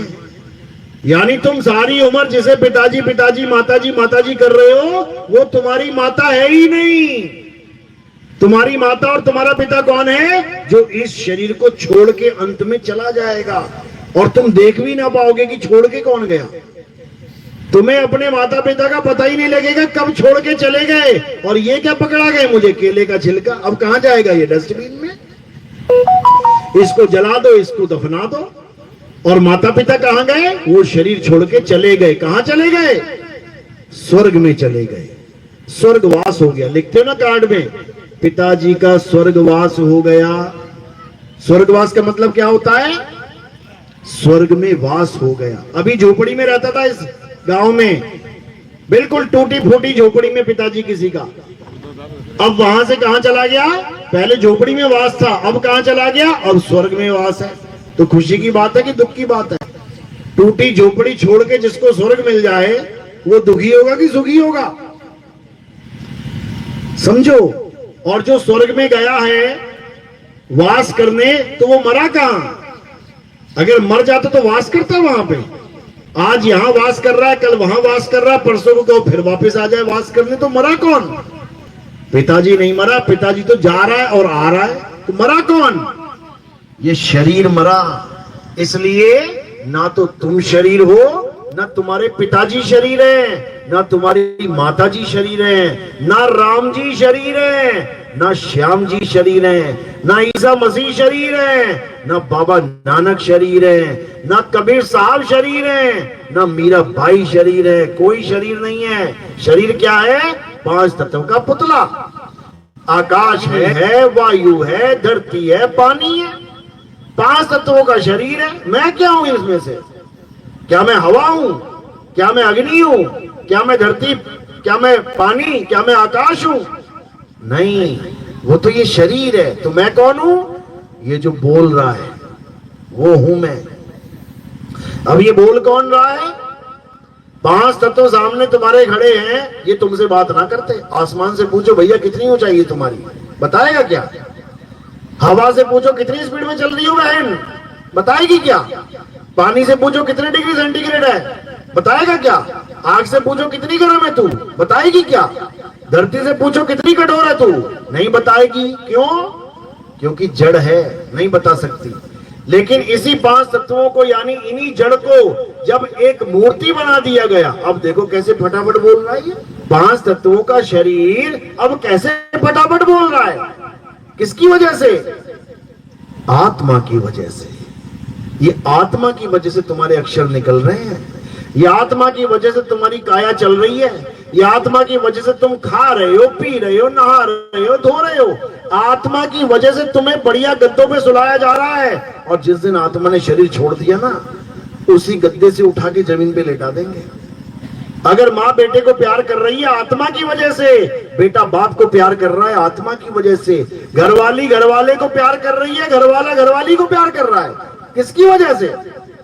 आत्मा की वजह से। और आत्मा निकल जाए और कोई कहे इसको सुला ले अपने साथ, जरा इस लाश को सुला ले 1 हफ्ता अपने पास, कितनी सुंदर क्यों ना हो, सुला लेगा क्या? कहेगा छोड़ भैया, रात में चुड़ैल बन के चिपक गई तो निपटाओ इसको जल्दी से। समझो, यानी तुम्हें कुछ भी फायदा अगर इस दुनिया में पहुंच रहा है, किस वजह से? आत्मा की वजह से, और तुम उसी को नहीं जानते हो। आत्मा का नाम तो सुना है ना सबने, अपनी अपनी आत्मा लेके आए हो सारे, किसी के घर पे तो नहीं रह गई जल्दबाजी में? हाथ लगा के चेक कर लो एक बार, है पक्का? अच्छा, क्या प्रूफ है कि तुम्हारे पास आत्मा है? क्या प्रूफ है? क्या प्रूफ है कि ये जलते हुए बल्ब में करंट है? क्या प्रूफ है कि इस चलते हुए कूलर में करंट है? कोई साबित कर सकता है क्या? कोई साबित कर सकता है? अगर ये चल रहा है ना तो ये साबित ही है, ये साबित ही है, इसमें कुछ करने की जरूरत नहीं है। तुम हंस रही हो, तुम बैठी हो, तुम खड़ी हो जाओगी, तुम चल के आई हो, ये साबित ही है कि आत्मा है। और जब आत्मा शरीर छोड़ देगी तो वही रास्ते में पड़ी होगी तुम, वो ना उठती फिर वापस। क्यों? आत्मा ने शरीर का त्याग कर दिया है, समझो।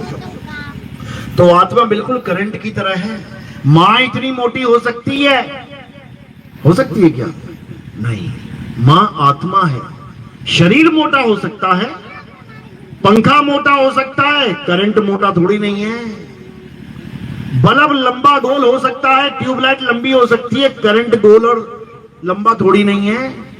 करंट एक सा है। सारे प्रकार के पंखों को, ट्यूबलाइट को, गीजर को, हीटर को, सबको कौन चला रहा है? एक करंट। इसी प्रकार चींटी को, मच्छर को, हाथी को, व्हेल मछली को, घोड़े को, घड़ियाल को, शेर को, चीते को, सांप को, बिच्छू को, तुमको, हमको, राम जी को, श्याम जी को, हनुमान जी को, माता को कौन चला रहा है? आत्मा। इसी आत्मा की महिमा गीता में कूट कूट के भरी है, कूट कूट के। क्या कह रहे हैं? हे अर्जुन, इस आत्मा का ना तो कभी जन्म होता है, ना ही इस आत्मा की कभी मृत्यु होती है। ये आत्मा अजन्मा है, नित्य है, शाश्वत है, पुरातन है। ये आत्मा ही सत्य है, सनातन है। सनातन का नाम सुना है ना? सनातन पता है ना क्या होता है? सनातन धर्म है। किसका धर्म है सनातन? सनातन धर्म उसका है जो सनातन को जानता है, और जो सनातन को नहीं जानता वो सनातनी नहीं है, समझ लो। हम कहने को तो सनातनी है, क्यों? सनातन धर्म के हैं। होता क्या है Sanatan? What is the definition of Sanatan? अगर इतनी बात समझ में आ जाए तो तुम्हें पता लग जाए कि सनातनी होता क्या है। कहां लिखी है डेफिनेशन? गीता में लिखी है, अध्याय 2, 24वां श्लोक। तुम्हें सनातन की डेफिनेशन मिलेगी वहां पे। क्या लिखा है? हे अर्जुन, ये आत्मा अछेद्य है, इसको कोई छेद नहीं कर सकता इसमें कि तीर मार के छेद कर दें। ये आत्मा अछेद्य है, ये आत्मा अदाह है। अदाह यानी इसका कोई दाह संस्कार नहीं कर सकता, इसको कोई जला नहीं सकता। ये आत्मा अशोष्य है, इसको कोई गीला, कोई सूखा नहीं कर सकता। ये आत्मा अचल है, ये आत्मा को कोई हिला नहीं सकता। ये अचल है, स्थिर है। ये आत्मा पुरातन है, यानी पुरानी से भी पुरानी है ये। इसीलिए कहते हैं सत्य सनातन धर्म सबसे पुराना धर्म है। गिनती तक नहीं पता किसी को ये चालू कब हुआ, क्योंकि आत्मा की कोई गिनती मिनती है ही नहीं।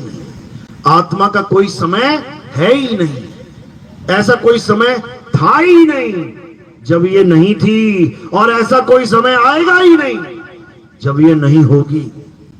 इसीलिए गीता में बोला है, अर्जुन, नैनम छिंदन्ति शस्त्राणि नैनम दैति पावका न चैनम क्लोदन्तापे न शोषति मर्ता। हे अर्जुन, इस आत्मा को ना तो वस्त्र काट सकता है, ना अग्नि जला सकती है, ना वायु सुखा सकती है, ना जल भिगो सकता है। तो ये आत्मा की बात क्यों बता रहे हैं अर्जुन को? अरे तीर कमान लड़ाई करनी है कि आत्मा आत्मा खेलना है वहां पे? हैं? दोनों पक्षों को स्थिर कर दिया। अर्जुन को आत्मा का ज्ञान, आत्मा का ज्ञान, आत्मा ही आत्मा समझाया जा रहा है। क्यों समझाया जा रहा है? कारण क्या है? वो ये भी कह सकते थे, जाओ अर्जुन, बढ़िया से मंदिर में जाओ, मूर्ति को भोग लगाओ, माला पहनाओ और बढ़िया धुला भिला के पूजा पाठ करके तिलक लगा के घर को वापस आ जाओ। ये भी तो कह सकते थे, क्योंकि तुम्हें यही कुछ बताया गया है। भगवान की पूजा का मतलब तुम्हें क्या बताया गया है? मंदिर जाओ, झाड़ू पोछा करो, मूर्ति को साफ करो, कपड़े पहनाओ, बढ़िया तिलक लगाओ, भोग लगाओ, आरती पूजा करो, घर आ जाओ, हो गई कहानी खत्म। ये भक्ति नहीं है, ये पूजा पाठ नहीं है भाई। समझो भक्ति क्या है। हे अर्जुन, जो अपनी आत्मा को इसी जन्म में जान लेते हैं, जो अपनी आत्मा को प्राप्त करने के लिए गुरु धारण करते हैं। कौन सा गुरु?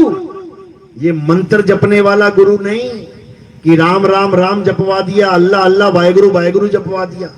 अरे मुझे अपनी आत्मा का ज्ञान चाहिए, मुझे राम जी की कहानी से क्या मतलब है? वो आए चले गए, बात खत्म हो गई। कृष्ण जी आए चले गए, बात खत्म हो गई।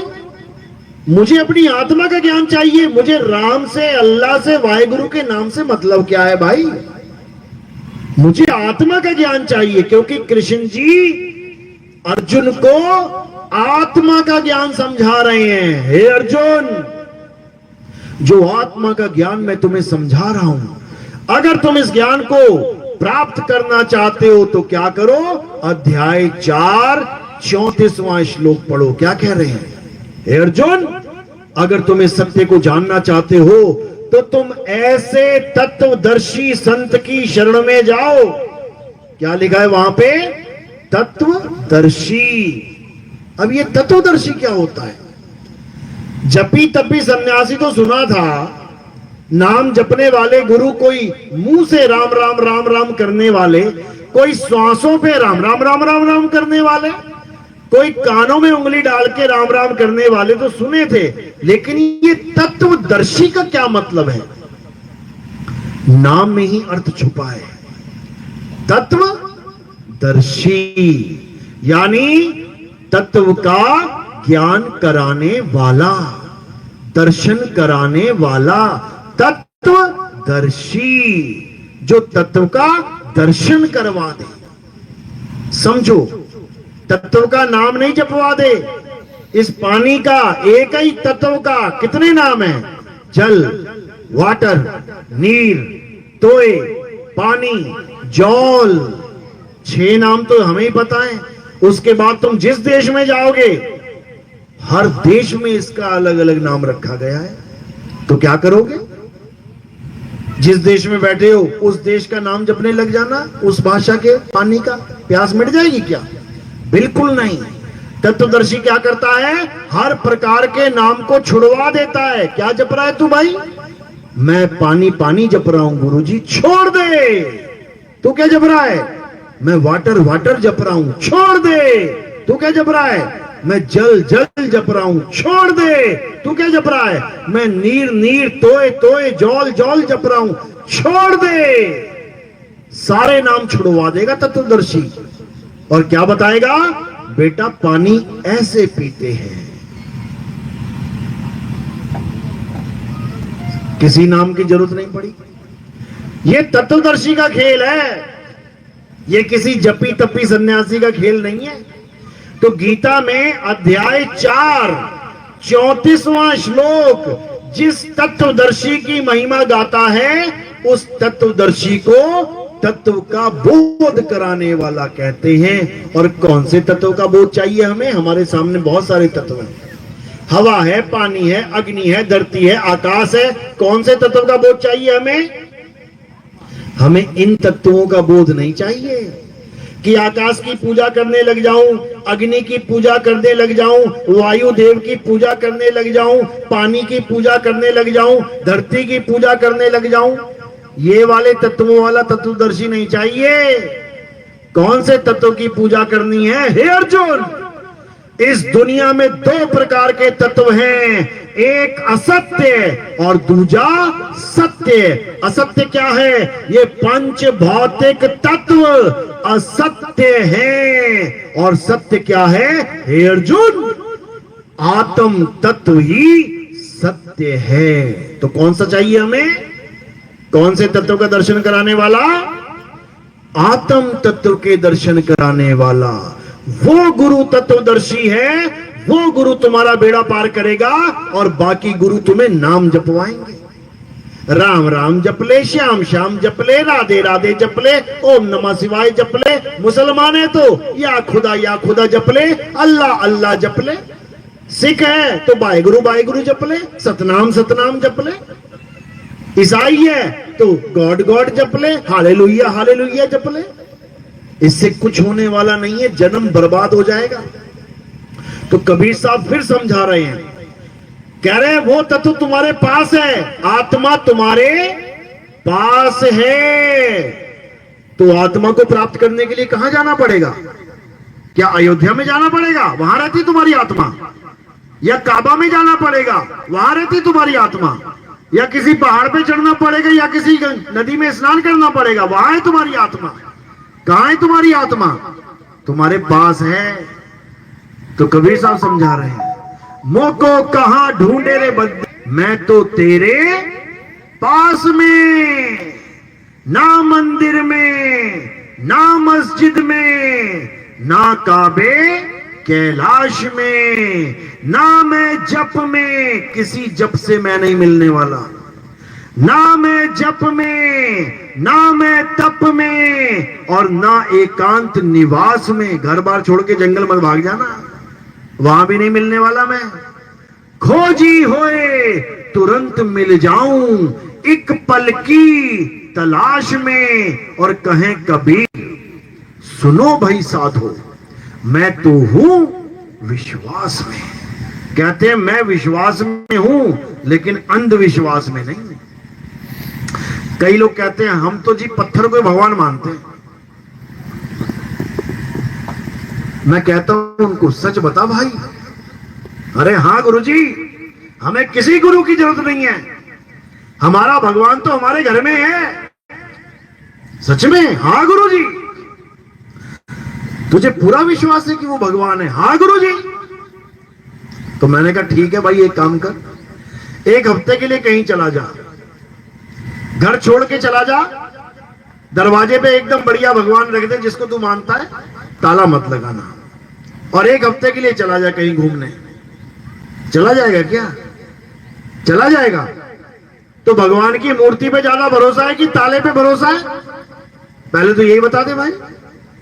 अगर तुम्हें लगता है कि भगवान की मूर्ति में सच में भगवान है, तुम्हारे घर के सामने दरवाजे के सामने 3-4 मूर्तियां रख लो, कभी ताला मत लगाना जीवन में। क्यों? क्योंकि तुम्हें विश्वास है ना वो भगवान है। और जैसी तुम ताला लगा के 3 बार खींच के देखते हो, सारा विश्वास गुड़गोबर हो जाता है तुम्हारा। समझो, तुम्हारे घर में 5 जीव हैं, 5 लोग रहते हो। सबसे छोटा 10 साल का है, उससे बड़ा 15 साल का, उससे बड़ा 20 साल का, उससे बड़ा 25, उससे बड़ा 30 साल का। अगर 10 साल का बच्चा भी घर में बैठा है ना, और तुम चारों जा रहे हो कहीं मार्केट में कुछ खरीदने, तो क्या बाहर से ताला लगा के जाओगे? क्यों नहीं जाओगे? क्योंकि तुम्हें विश्वास है कि जो मेरा बच्चा बैठा है ना 10 साल का, इसके होते हुए कोई भी सामान इधर से उधर नहीं कर सकता। ये बता देगा कौन आया था, किसने सामान उठाया।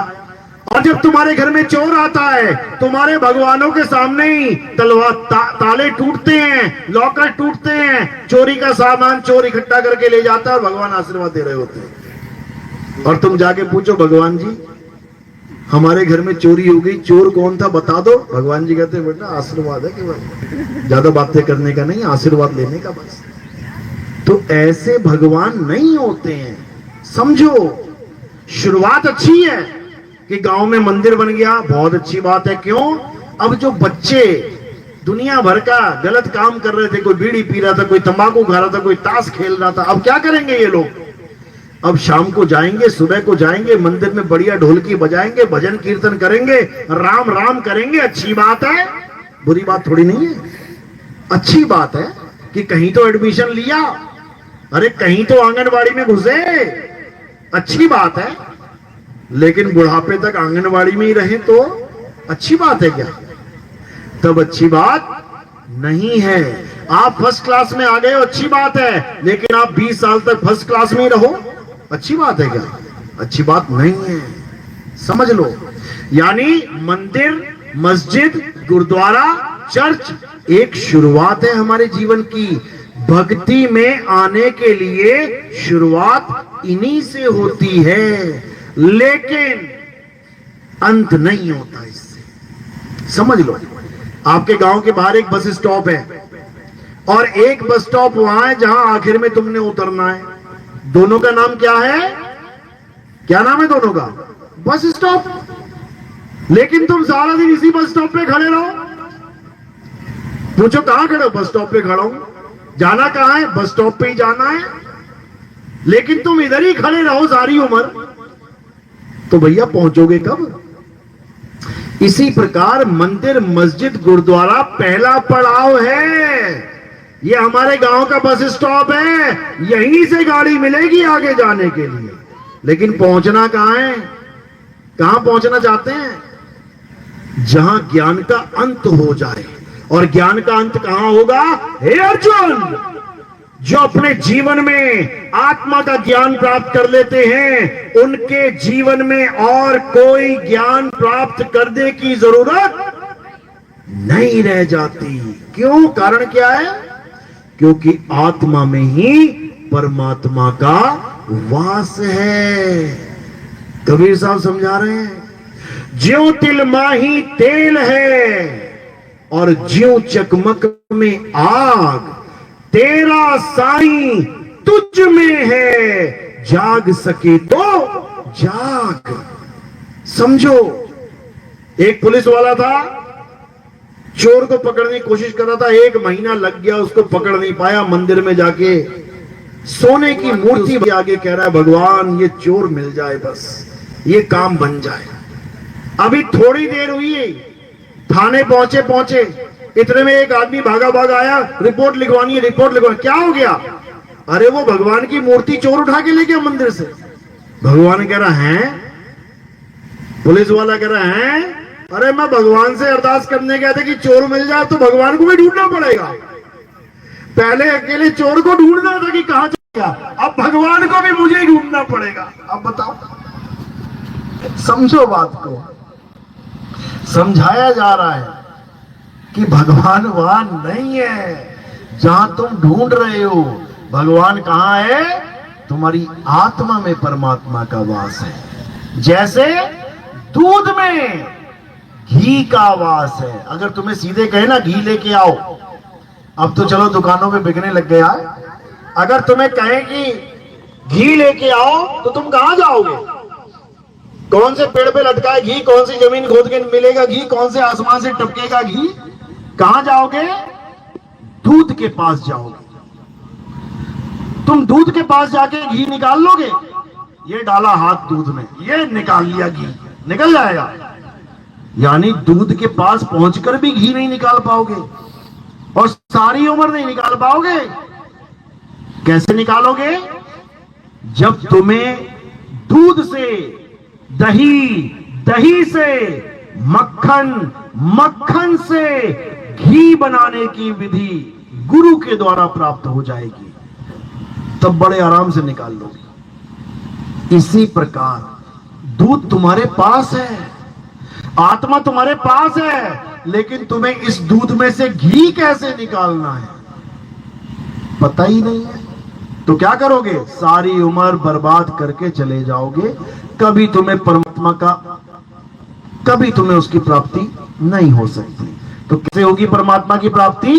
अरे जब लग ना चीनोगे आत्म, तब लग ना मिली है परमात्म। आत्म चीने परमात्म चीने, संत कहावे सोए, और यह भेद काया से न्यारा, बूझे बिरला कोई। ये काया से न्यारा भेद है, क्योंकि 99% गुरु क्या समझते हैं कि परमात्मा कहां रहता है? तेरी काया के अंदर रहता है। कोई यहां बता देता है, कोई कहता है कंठ में बसा हुआ है परमात्मा, तभी तो बोल रहे हो। कोई कहता है हृदय में है, ये दिल की धड़कन वही चला रहा है। कोई कहता है नाभि में है, ये सांस इसीलिए चल रही है। सब अज्ञान है। परमात्मा कभी किसी शरीर में नहीं रहता। परमात्मा कहां रहता है? परमात्मा आत्मा में रहता है। आत्मा में। शरीर में कौन रहता है? शरीर में मन रहता है। मन, सबको पता है ना मन कैसा है। तुम्हारा मन काला है, गोरा है, लाल है, पीला है, लंबा है, मोटा है, छोटा है, कैसा है तुम्हारा मन? तुम्हें नहीं पता तुम्हारा मन कैसा है। आज तुम्हें समझा देते हैं कि मन का स्वरूप क्या होता है। तुम्हारा मन कहां बैठा है इस वक्त? तुम्हारी दोनों आंखों के बीच में है। ये जो टीका लगाते हैं ना, हम लोग टीका लगाते हैं ना, बिंदी लगाते हैं, क्यों लगाते हैं? बहुत सुंदर लगने लग जाती है तुम लोग बिंदी लगा के। ये टीका क्यों लगाते हैं? लड़का बहुत सुंदर दिखने लग जाता है क्या? क्यों लगाते हैं पता है? किसी को नहीं पता, क्योंकि हमारे ऋषि मुनि बड़े चतुर थे, बहुत चतुर थे वो लोग। उन्होंने यहां पर ध्यान स्थिर करने के लिए तिलक का और बिंदी का सहारा लिया। आदमियों के क्या लगा दिया? चंदन लगा दिया। और जब चंदन लग जाता है यहां पे तो क्या होता है? ये पूरा हिस्सा एकदम ठंडा ठंडा हो जाता है। ना चाहते हो भी ध्यान अपने आप यहां पे आएगा। और जब यहां पर ध्यान आएगा तो किसके दर्शन होंगे? यहां पर एक ज्योत जग रही है। ज्योत कौन है वो ज्योत? वो तुम्हारा मन है। मन तू ज्योत स्वरूप है, अपना मूल पहचान। ये मन ज्योत है, ये ज्योत ही मन है, परमात्मा नहीं है। लोगों ने इसको परमात्मा बना दिया। ये ज्योत है, ये मन है। तो आदमियों के लगा दिया टीका और लड़कियों के लगा दी बिंदी। समझो, जब बिंदी लगी रहती है तो ध्यान कहां रहता है? बिंदी पे रहता है। तुम्हारी हाथ पे छोटी सी चींटी रेंगने लग जाए, तुम्हारा सारा ध्यान कहां चला जाएगा? तुम्हारे हाथ पे। यानी ध्यान को डायरेक्शन देने के लिए तिलक और बिंदी का निर्माण किया गया था। लेकिन आजकल क्या होता है? लाल साड़ी पहनी है, लाल ही बिंदी लेके आना। पीली साड़ी पहनी है, पीली लेके आना। मैचिंग चल रही है यहां पे। यहां ध्यान व्यान वाला खेल खत्म हो चुका है, समझ लो। आज लोग टीके लगा रहे हैं केवल माथा ठंडा करने के लिए। ध्यान व्यान गया भाड़ में। लेकिन ऐसा नहीं है, योगियों ने ध्यान किया है। भोले शंकर ने ध्यान किया ना, कहां बैठ के? डनलप के गद्दे पे। कहां बैठ के? पहाड़ों पे बैठ के किया है। कहां पे ध्यान लगाया उन्होंने? दोनों आंखों के बीच में। तो क्या खुल गई? क्या खुला यहां पे? शिव नेत्र खुल गया। उनको टीका लगाने की जरूरत नहीं है, वो खुल ही गया वो। समझो, तो यहां पर ध्यान किया जाता है। यहां पर मन बैठा है, वही मन जिसके हम सब गुलाम बने बैठे हैं। आप किसकी गुलामी करते हो? आपको लगेगा मैं किसकी गुलामी करता हूं, मैं तो आजाद परिंदा हूं। सुबह से लेकर शाम तक मन की गुलामी करते हो। मम्मी आएगी 10 बार, उठ जा बेटी उठ जा, टाइम हो गया बेटी उठ जा। बेटी ना उठती। और जब मन अंदर से कहेगा ना उठ, हाँ उठे उठ एकदम उठ जाएगी। जब तक मन नहीं किया ना उठने का, उठने वाली नहीं है। और जैसे ही मन करेगा उठ जाए, उठ गई। अब चले गए नहाने। अब कौन से साबुन से नहाएंगे? मनपसंद साबुन से। 50 तरह के साबुन थे मार्केट में, ये हाथ कहां गया? कौन सा साबुन उठाया उसने? मन पसंद। और जो मन को पसंद नहीं है वो उठाया क्या? ना उठाया। तुम पेस्ट भी करते हो ना, कौन सा पेस्ट लेके आते हो? मन पसंद। 50 तरह के कपड़े पड़े हैं तुम्हारी अलमारी में, कौन सा पहनोगे? मन पसंद। आज ये पसंद आ गया मेरे मन को, ये पहनूंगी मैं आज। माँ आएगी, चाय दो की दूध, क्या चाहिए? मेरा मन कर रहा है चाय पी लेते हैं। कौन कर रहा है? मन। सुबह से लेके शाम तक किसके कहने पे चल रहे हैं? मन मन मन मन मन। अपना तो हमें यही नहीं पता कि मुझे क्या पसंद है, मेरे मन को क्या पसंद है, ये सबको पता है। तो यही मन कौन है? यही काल भगवान है। यही हमें जन्म और मरण में डालता है। यही हमें बार बार कुत्ता बिल्ली हाथी घोड़ा बना के घुमाता है। केवल एक बार इंसान जन्म देता है। अगर इस इंसान जन्म में भी हमने परमात्मा का भेद प्राप्त नहीं किया तो मर जाएंगे और वापस दोबारा उसी योनियों में चले जाएंगे भटकने के लिए। तो इसलिए अब भटकना नहीं है, अब यहां से भागना है, निकलना है। अभिमन्यु की तरह अटक मत जाना। अभिमन्यु को हर प्रकार का अस्त्र शस्त्र चलाने की विद्या प्राप्त थी, लेकिन फिर भी मारा गया। क्यों? क्योंकि उसको अधूरा ज्ञान था, आधा ज्ञान था। घुसने का तो ज्ञान था, घुस गया, लेकिन चक्रव्यूह से निकल नहीं पाया। इसी प्रकार हम भी अभिमन्यु हैं, घुस तो गए दुनिया में। देखो सारे घुसे बैठे और निकल के दिखा बेटा, निकल के दिखा दुनिया में से। कोई नहीं निकल सकता। कौन निकलेगा? जिसको वो अधूरा ज्ञान पूरा करने वाला भेदी गुरु मिल जाए। केवल वही इस जन्म मरण के चक्रव्यूह को तोड़ के बाहर जा सकता है, नहीं तो वापस आने के लिए तैयार रहना। कौन आना चाहता है वापस? हाथ खड़ा करो जरा एक बार। इस दुनिया में वापस कौन आना चाहता है? बहुत अच्छी बात है। और इस दुनिया से जाना कौन चाहता है? वो हाथ खड़ा करो। आओगे तो तभी ना भैया, जाओगे। अच्छा जाओगे ही नहीं तो आओगे कैसे? इस दुनिया से जाने वाले बहुत बढ़िया हाथ खड़े किए हुए हैं, अच्छी बात है। लेकिन जाओगे कहां? जाना कहां है? कोई कहता है स्वर्ग में जाना है, कोई कह रहा नरक में जाना है। जब तक स्वर्ग, नरक, सतलोक, अलकलोक ऐसे लोगों का दिमाग में जब तक बुखार चढ़ा हुआ है, तब तक कहीं ना पहुंच पाओगे, यहीं आना पड़ेगा।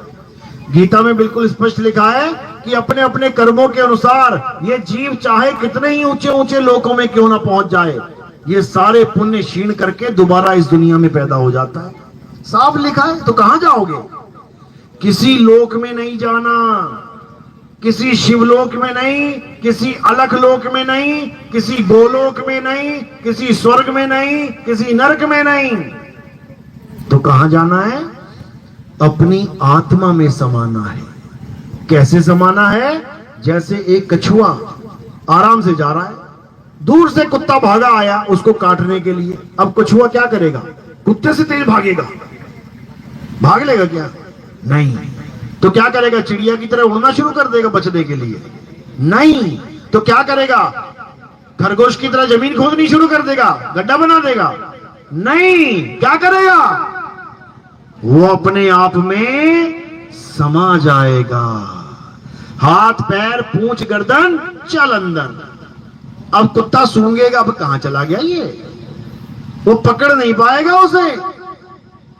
इसी प्रकार अगर तुम्हें ऐसा गुरु मिल गया जो तुम्हारे पूरे ध्यान को, तुम्हारी सूरत को शब्द में स्थिर कर दे कछुए की तरह, तो समझ जाना तुम्हें यमराज पकड़ नहीं सकता। और अगर तुमने दौड़ लगा दी तो पकड़ पकड़ के मारेगा। स्वर्ग में भी लेके जा सकता है वो, नरक में भी लेके जा सकता है। यमराज का ही काम है स्वर्ग और नरक में ले जाना। तो ना स्वर्ग जाना है ना नरक जाना है। कहां जाना है? अरे ना कहीं आना ना कहीं जाना, आपे में आप समाना, अपने आप में समा जाना है। क्यों? क्योंकि तुम्हारे अंदर ही परमात्मा का वास है, आत्मा में ही परमात्मा का वास है। तो कहां जाना पड़ेगा परमात्मा से मिलने के लिए? अपनी आत्मा में। घी से मिलने के लिए कहां जाना पड़ेगा? दूध में।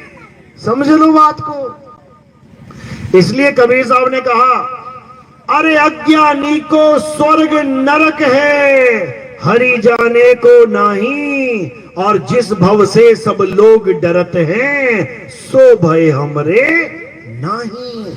मैं ना डरता कि मुझे नरक में जाना पड़ेगा कि स्वर्ग में। मैंने जाना ही नहीं कहीं भी। मैंने कहां जाना है? मुझे अपने आप में समाना है, स्थित प्रज्ञ हो जाना है, अपनी आत्मा में रमण करना है। अध्याय 3 17वां श्लोक यही समझा रहा है। लेकिन भाइयों को समझ में ही नहीं आ रहा है। कोई मंदिर में जा रहा है, कोई मस्जिद में जा रहा है, कोई गुरुद्वारे में जा रहा है, कोई चर्च में जा रहा है, अपनी आत्मा में कोई जा ही नहीं पा रहा है। इसीलिए बार बार जन्मना और मरना पड़ रहा है। तो इस जन्म मरण से खत्म करने के लिए क्या करना पड़ेगा? आत्म ज्ञान को जानना पड़ेगा। आत्म ज्ञान ही इस दुनिया का सर्वश्रेष्ठ ज्ञान है, जिसमें किसी मंत्र जाप की जरूरत पड़ती ही नहीं है, पड़ती नहीं। चलो, बात समझ में आ रही है मेरी या हवा में जा रही है? किस किस को समझ में आ रही है? हाथ खड़ा करो जरा। क्या बात है, पूरा गांव जाग गया। अभी कल को रामनवमी आएगी ना, सब खड़े हो जाएंगे मंदिर के आगे, भूल जाएंगे आत्मा बात्मा क्या होती है। अभी गणेश चतुर्थी आ गई ना, गणपति बप्पा मोरया और आत्मदेव गया बाढ़ में। कौन आत्मा, कैसी आत्मा? समझ लो, इस आत्मा को तुम तब प्रेम कर पाओगे जब तुम गीता पढ़ोगे। अपना नियम बना लो कि अध्याय 2 और 3 रोज पढ़ना है। उसके बाद देखो कि परमात्मा की कैसी कृपा होती है, और धीरे धीरे धीरे इस नश्वर संसार से, इस माया से तुम्हारा मोह भंग होने लग जाएगा, और तुम देखते देखते देखते आत्मज्ञानी हो जाओगे मेरे भाई। जरूर होगा। इसलिए गीता को जरूर पढ़ें। गलती से भी ये ना सोचे कि गीता को हाथ लगा दिया बिना नहाए तो पाप लग जाएगा। बताओ, बिना नहाए तुम अगर अंग्रेजी की किताब पढ़ोगे तो क्या होगा? अंग्रेजी आ जाएगी। बिना नहाए तुम मैथ की किताब पढ़ोगे तो क्या होगा? गणित आ जाएगी। बिना नहाए तुम सोशल स्टडी पढ़ जाओगे तो क्या होगा? तुम्हें समाज का पता लगने लग जाएगा। बिना नहाए तुम संस्कृत की किताब पढ़ने लग जाओगे तो क्या होगा? तुम्हें संस्कृत आ जाएगी। इसी प्रकार बिना नहाए अगर तुमने गीता पढ़ ली तो क्या हो जाएगा? तुम्हें आत्मा का ज्ञान समझ में आने लग जाएगा।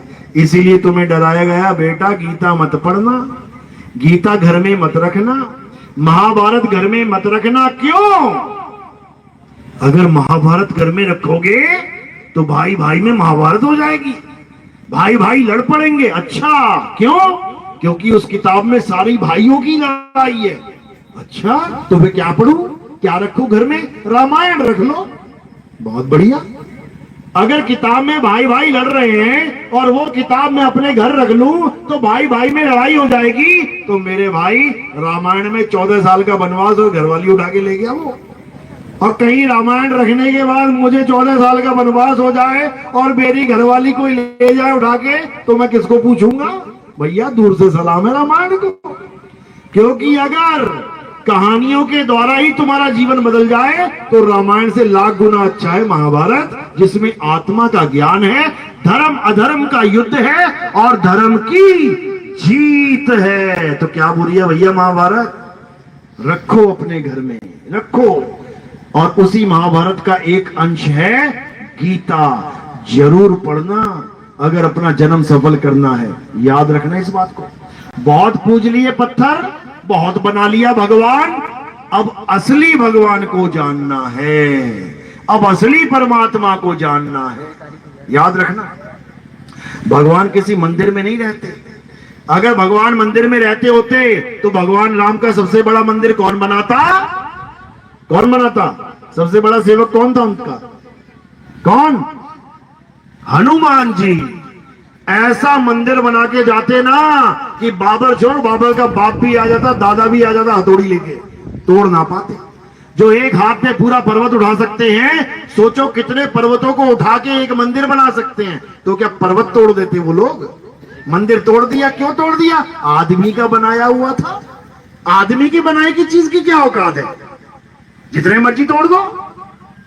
पहाड़ तोड़ के दिखाओ जरा, हिमालय पर्वत तोड़ो जरा, लो छेनी हथेली, छेनी हथौड़ी लेके चलते हैं सारे, तोड़ दोगे क्या? समझो बात को। अगर मंदिर बनाना होता तो जिसने पूरी दुनिया बना दी, सूरज चांद सितारे बना दे, वो एक मंदिर नहीं बना पाया क्या? वो तुम्हारा इंतजार करेगा कि तुम लोग दान चंदा ले लेके मेरे लिए मंदिर बनाओगे। दान चंदा लेके किसका मकान बनाया जाता है? करोड़पति का कि भिखारी का? दान चंदा लेके किसका मकान बनाया जाता है? गांव गांव में होता है, कई बार गरीब आदमी होता है ना, तो उसके नाम की पर्ची कटने लग जाती है। भाई वो गरीब है बेचारा, बारिश हो रही है, छत नहीं है उसकी, उसका लेंटर डलवा लेते। तो 50 तू दे, 100 तू दे, 200 तू दे। दान चंदे से किसका घर बनता है? गरीब का। ये भगवान का घर दान चंदे से बनाने लग गए तुम लोग। बताओ, जो तुम्हारे घर का इंतजाम कर रहा है, जिसने धरती बनाई, आसमान बनाया, सूरज चांद सितारे बनाए, वो तुम्हारा इंतजार कर रहा है। यार मंदिर नहीं बना रहे ये लोग, कहां रहूं मैं बिना मंदिर के? ऐसा कुछ नहीं है, समझ लो। अगर उसने मंदिर बनाना होता ना तो ऐसा भव्य मंदिर बना देता तो तुम्हारे सिर पे चांद की तरह सूरज की तरह मंदिर लटका देता कि ये मेरा घर है, इसी की पूजा करनी है। समझो, उसको किसी मंदिर की जरूरत नहीं है, नहीं है, समझ लो। अगर उसको मंदिर की जरूरत होती तो बाबर क्या एक ईंट हिला के दिखा देता? तुम्हारे घर की एक ईंट हिला के देख लेते, अभी आ जाओगे लड्डू बजाने के लिए। तो भगवान की ईंट क्या, भगवान का मंदिर ही तोड़ दिया बाबर ने। भगवान क्या कर रहा था उस वक्त? तुम्हारे घर में तुम बैठे हो, एक चोर आके छोटी सी चीज चुरा के लेके दिखा दे। सोमनाथ के मंदिर में भगवान जी बैठे हुए हैं, 17 बार मंदिर में चोरी हो गई, 17 बार लूट लिया गया मंदिर, 6 बार तोड़ दिया गया। कहां गए थे भगवान उस वक्त? कहां चले गए थे? भगवान मंदिरों में नहीं रहते हैं। मंदिरों में कौन रहता है? मूर्तियां। किसने बनाई है? इंसान ने। इंसान ने मूर्ति बना के क्या किया? बेचा और खरीदा। जो तुम भगवान लेके आते हो मार्केट से, वो बिका हुआ भगवान है।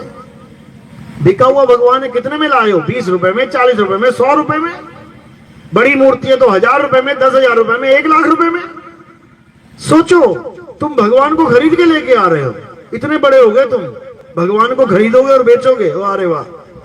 भगवान को कोई खरीद और बेच नहीं सकता। क्यों? क्योंकि भगवान कोई मूर्ति है ही नहीं। भगवान क्या है?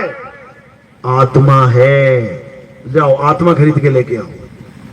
किसी का बच्चा मर रहा हो, डॉक्टर को किडनी से लेके, हार्ट से लेके, ब्रेन से लेके हर चीज का पैसा पकड़ा देगा, हर चीज मिल जाएगी। आत्मा के पैसे पकड़ा के लेके आओ। डॉक्टर को कहो ये पकड़ा पैसा, आत्मा लेके आ, मेरे बच्चे की आत्मा जा रही है, दूसरी आत्मा लाके फिट कर दे। अनमोल है, आत्मा का कोई मोल नहीं है। इसीलिए मीराबाई जब कृष्ण जी की मूर्ति पकड़ के घूमती थी, कितने की थी वो मूर्ति? होगी 10, 5, 15, 20, 25, 100 रुपए की। जब गुरुजी मिले रविदास जी महाराज तो क्या बोले? मीराबाई, जिस भगवान को तू पकड़ के घूम रही है, जब तेरे प्राण निकलेंगे ये भगवान तेरे हाथों से छूट जाएगा, छूट जाएगा। तो मीराबाई चिंता में पड़ गई। कहती गुरुजी फिर क्या करें? कहते ऐसी जुगत लग जाए कि तू भगवान को नहीं, भगवान तुझे पकड़ ले, तब पक्का नहीं छूटेगी। कहती ऐसा भी हो सकता है क्या? कहते बिल्कुल हो सकता है। कहती फिर कैसे होगा? कहते उसके लिए तुझे आत्मा का ज्ञान प्राप्त करना पड़ेगा। जब आत्म ज्ञान प्राप्त हो जाएगा तब तेरी सूरत को प्रभु अपने साथ जोड़ लेंगे, पकड़ लेंगे तेरी सूरत को। जैसे चुंबक लोहे को पकड़ लेती है, अब लोहा छूट के दिखाए। एक चुंबक है, लोहे को लगा देना चुंबक के साथ, अब छूट के दिखाए। इसी प्रकार जब मीरा को समझ में आया, अच्छा प्रभु ऐसे पकड़ते हैं, तो मुझे तो ऐसा ही प्रभु चाहिए। तब मीरा को कौन सा प्रभु मिला? जिसका कोई मोल नहीं है। यानी 10 रुपए, 50 रुपए, 100 रुपए वाला प्रभु नहीं था वो। कौन सा था? अनमोल प्रभु। तो क्या बोली मीरा? पायो जी में नाम रतन, धन पायो वस्तु अमोलक। कौन सी वस्तु? कितने की? अमोलक। अमोलक यानी जिसका कोई मोल ही नहीं है। अरे वस्तु अमोलक दी मेरे सतगुरु, और कृपा कर अपनायो, पायो मैं नाम रतन, धन पायो। अब कौन सी वस्तु है अनमोलक जो सतगुरु ने दे दी? आत्मा का ज्ञान। गुरु क्या देता है शिष्य को? अनमोलक वस्तु। यानी तुम्हारी आत्मा का ज्ञान तुम्हें ही दे दिया जाएगा और तुम्हें वो अनमोल वस्तु प्राप्त होगी जिसका कोई मोल ही नहीं है, मोल ही नहीं। इसी प्रकार अब आत्मा का जो ज्ञान है वो आपको कैसे मिलेगा? जब आप सत्य को जानेंगे, सत्संग को सुनेंगे। हमारे सत्संग YouTube चैनल पे आते हैं, आप लिखेंगे YouTube पे नितिन दास के सत्संग, बस आप इतना लिख देना, झड़ी लग जाएगी सत्संगों की। जैसे झड़ी लगने वाली ना, थोड़ी देर में पता नहीं लगेगा कहां कहां से बारिश हो रही है।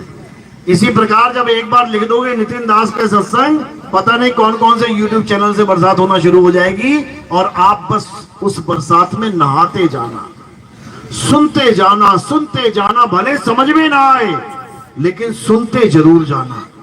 पास तभी हो। पहली बार स्कूल में गए, टीचर ने पढ़ाया, बच्चे को समझ में नहीं आया, क्या करेगा फिर? घर जाके बोलेगा अरे मम्मी को समझ में नहीं आया, मैं ना जाता स्कूल। तो पास हो जाएगा क्या?